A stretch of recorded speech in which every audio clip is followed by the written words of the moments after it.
So people have been talking about free will versus determinism on my page a lot, and I just want to say I hate the term free will.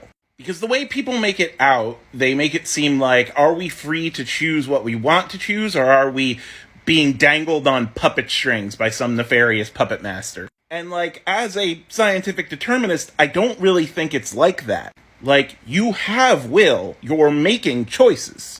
It's just that things influence those choices. Psychology and sociology is the study of figuring out what influences you to do the stuff you do. Neurology, biochemistry can track the changes in your body that lead you toward acting certain ways. The universe is causal, cause and effect.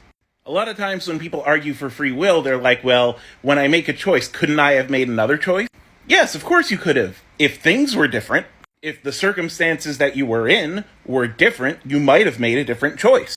Even if, you just had a different day. If you choose to order takeout because you had a long day at work, then there's your cause and effect. You had a long day at work, you don't want to have to cook tonight, you ordered takeout. But if things were different, if you had a really easy day at work, maybe you would have went home and cooked for yourself. You could have made another choice, but the situation leading up to that choice had to be different. And the thing about it is that the situation wasn't different. The choice you made was what it was. And it was what it was because of the situation you were in.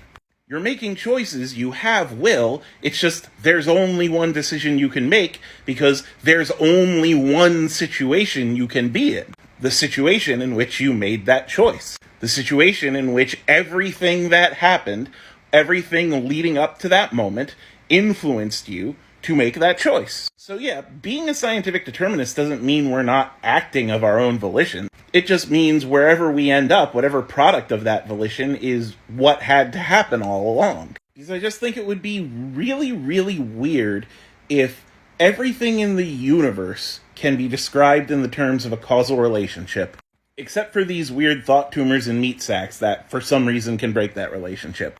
Remember, we're not all that special. The universe has went on for billions of years before us, doing nothing but chains of cause and effect, chains of physical and chemical reactions.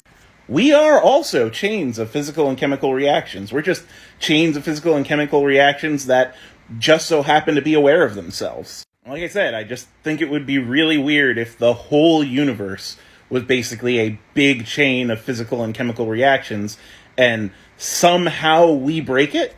There just isn't any scientific evidence for that.